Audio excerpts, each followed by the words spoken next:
Hey, what's up guys, c'est Initium. Tous les gens qui ont essayé d'installer Talkmate et que ça n'a pas fonctionné, je pense qu'ils vont être heureux en voyant cette vidéo. Enfin, du moins j'espère, ça se trouve ça va quand même pas fonctionner. Mais j'ai refait une refonte complète de Talkmate. Alors pour les 2-3 qui ne savent pas ce que c'est, qui me suivent pas trop, Talkmate, c'est une application que j'ai créée, une petite interface avec Streamlit qui permet en fait simplement de parler avec ces données, d'avoir des assistants en local, des LLM en local, les personnaliser, etc. Avoir une petite historique de conversation, voilà, tout en local, avec en utilisant notamment Ollama. J'ai fait une refonte complète du projet, que ce soit au niveau code, en fonctionnalité, en installation, en compatibilité aussi, parce qu'avant c'était compatible que sur Windows. Maintenant j'ai essayé d'intégrer aussi pour tous les OS. Bon forcément il n'y a pas les mêmes fonctionnalités, je vais vous présenter ça. On perd pas plus de temps, bienvenue sur le projet, donc lien dans les commentaires et lien dans la description du projet, donc ici Talkmate de ma refonte. Et donc je me suis mis donc en navigation privée pour avoir la même interface que vous, non pas que j'ai des trucs à cacher. Tu arrêtes tout de suite de me regarder comme ça, tu me juges pas. Pour ceux qui n'ont pas de GitHub etc, qui connaissent pas trop un peu ce monde, voilà, en tout cas vous arrivez sur cette page, là vous allez dire oula, il y a beaucoup de choses,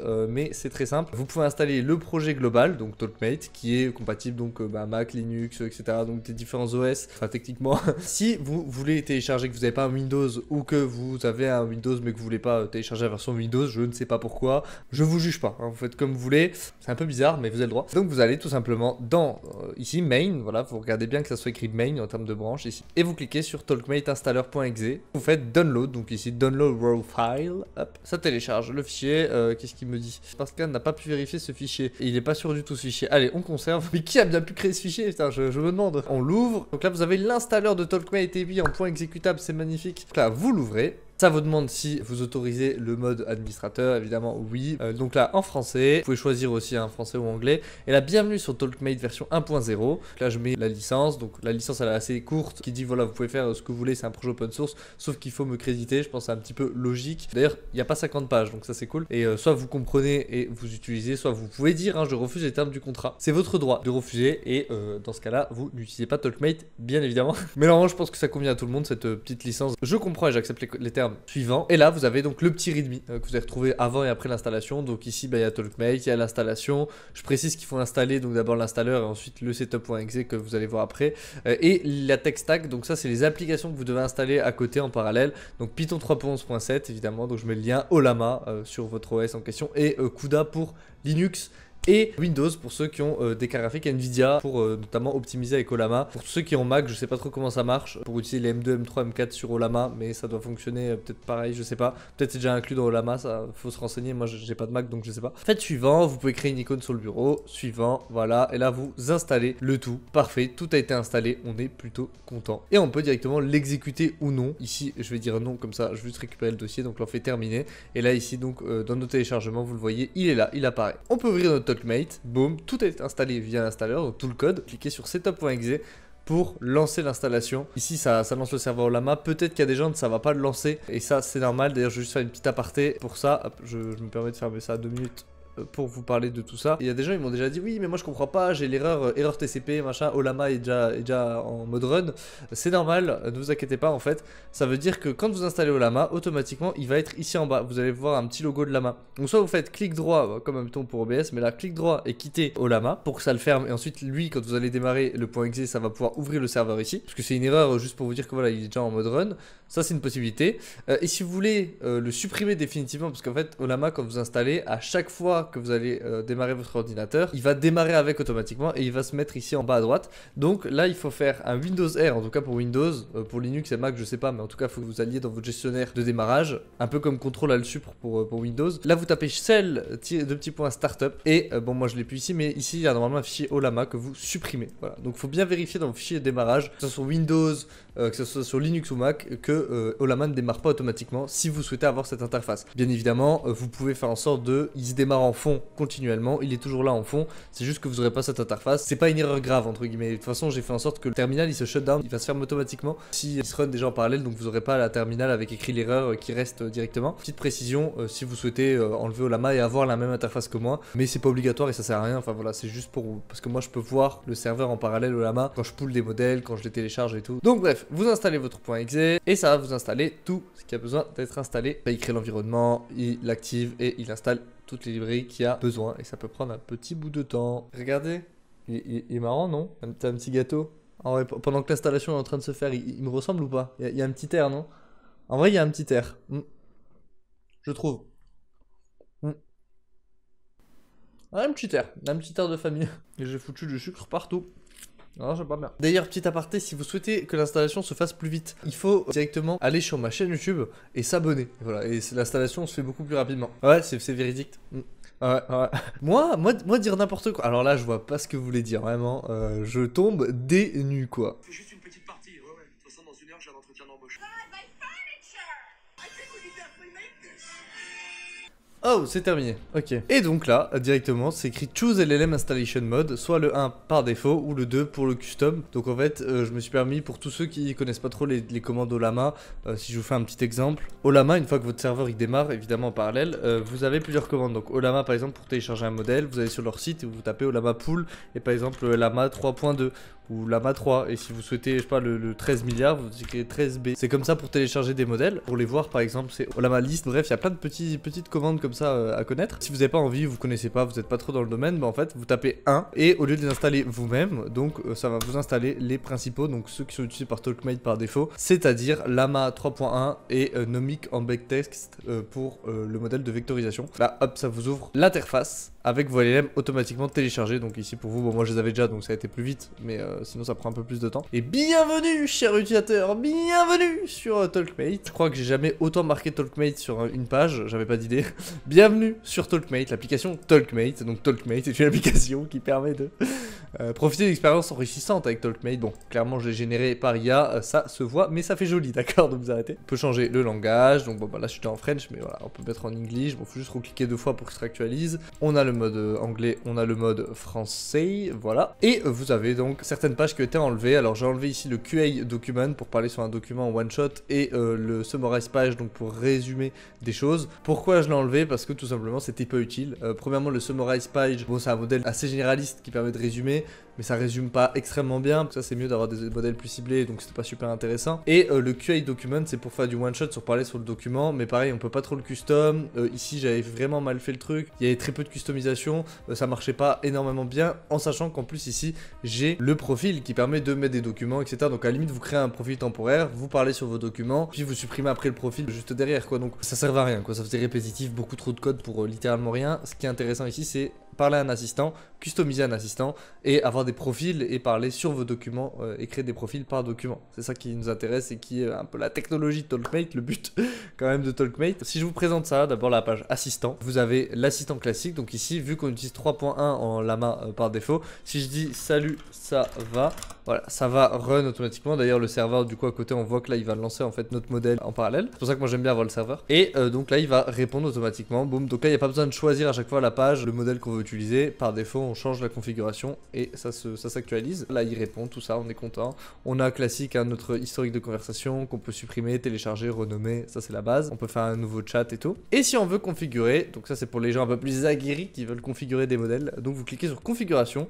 Vous choisissez, donc là il y aura tous vos modèles, donc par exemple ici le 3.1 comme je vous ai dit, ça met le LM que vous avez choisi, et là, au lieu, parce que à l'époque, si vous regardez dans cette vidéo, j'avais fait un algorithme, c'était sur terminal, vous devez taper 1, 2, copier-coller des modèles file, bref c'était tout un bordel. Je me suis dit que ça serait beaucoup plus sympa de le mettre directement dans un menu, et donc en fait, vous pouvez customiser votre modèle maintenant sans rien faire d'autre, tout est fait pour vous dans le fond, donc vous avez juste à prendre vos modèles, donc soit vous laissez le modèle classique et vous changez les choses que vous souhaitez, soit vous pouvez créer un nouveau modèle, par exemple emoji, avec la base du modèle 3.1, et là vous dites par exemple, tu réponds seulement en emoji. Vous pouvez régler la température, donc température plus elle est élevée, plus les mots les moins probables vont sortir et donc ça vous donne du texte plus original. Moins la température est élevée, plus c'est du texte plutôt vu à l'entraînement. Le top K et le top P c'est pareil, donc il y a des petites spécificités, je vous laisserai regarder. Là pour l'instant on va laisser ça par défaut, mais évidemment vous pouvez le modifier, il n'y a pas de souci. Et une fois que ça c'est fait, vous cliquez sur créer. Là on peut le voir d'ailleurs ici, ça va récupérer le modèle et le transformer. Parfait, donc ça fonctionne. Ok, donc là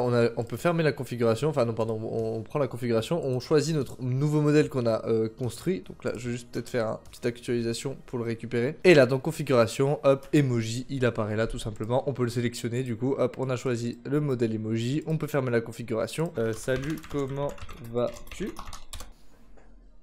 Et voilà, il répond qu'en emoji parce qu'on lui a mis le système d'instruction pour. Voilà, ça c'est pour le côté personnalisable plutôt classique. Et ensuite le petit côté profil que j'avais déjà présenté. Ici j'ai modifié aussi 2-3 petits trucs. J'ai pas mal amélioré, donc pareil. Donc là on a le profil par défaut. Ici on veut créer un nouveau profil, on crée un profil de test, créer, on le sélectionne, on peut mettre des URL, vectoriser des PDF, des choses comme ça. Je vais prendre un PDF qui va lister les algorithmes de deep learning, je vectorise.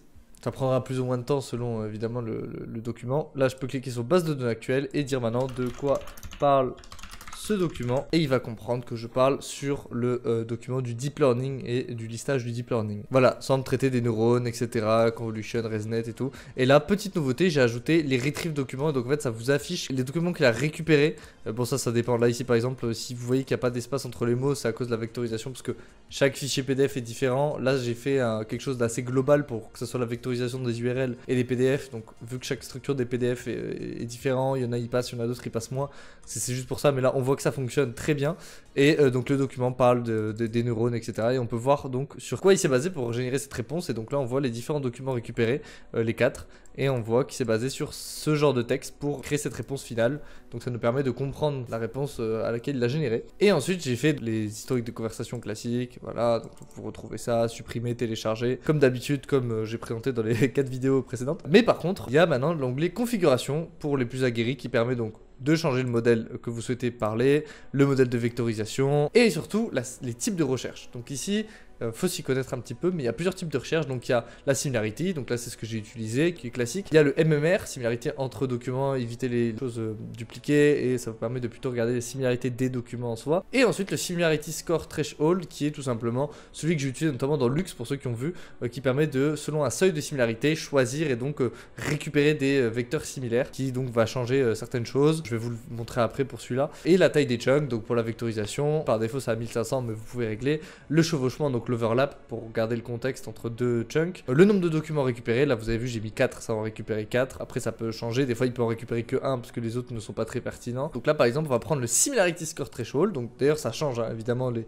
y a des paramètres qui se rajoutent ou qui s'enlèvent selon ce que vous choisissez parce que les types de recherche c'est pas la même. Et donc la seuil de similarité, admettons je prends le similarity score threshold et que je dis bah voilà, si c'est pas similaire à plus de 75%, tu me récupères pas la chose. Et donc là vous allez voir, j'utilise la même base de données avec le même document, donc ici sur les listes d'algorithmes de deep learning, et je redis de quoi parle ce document. Et là vous allez voir que ça ne va pas marcher, il va rien récupérer parce que c'est pas similaire, parce que dans les vecteurs il n'y a aucune phrase qui est similaire. Voilà, I'm notable, vous voyez, il récupère rien parce qu'il n'y a rien qui est similaire, déjà à plus de 75%, ce qui est pas mal, à la phrase de quoi parle ce document. Alors que si par exemple je mets 0,35 par exemple, et que là je redis de quoi parle le document, là il va vous donner une réponse parce que la similarité est plus faible. Voilà, le document parle d'intelligence artificielle, il vous donne quand même moins de choses que vous avez vu si on choisit juste le similarity, mais parce que là c'est plus du ciblage qu'on va essayer de faire quand on fait du similarity score threshold, on veut cibler vraiment un élément qu'on veut récupérer d'un document. Et là il sait de quoi ça parle, mais ça reste, voilà, il récupère pas énormément et on peut voir qu'il récupère que 2 documents sur 4. Petite configuration pour les gens qui s'y connaissent, mais si vous s'y connaissez pas, il n'y a pas de souci, vous avez vu, c'est déjà config pour vous, donc vous avez juste à l'utiliser, puis ça utilisera la similarity par défaut et ça fonctionne vraiment bien. C'est assez global, assez généraliste, mais vous avez vu, ça fonctionne vraiment bien. Et maintenant, je vais vous présenter donc TalkMate Windows, vous allez voir. Juste par contre, petite précision, quand vous désinstallez l'application, alors vous pouvez aller directement dans le fichier et cliquer sur uninstall.exe ici. On clique sur uninstall.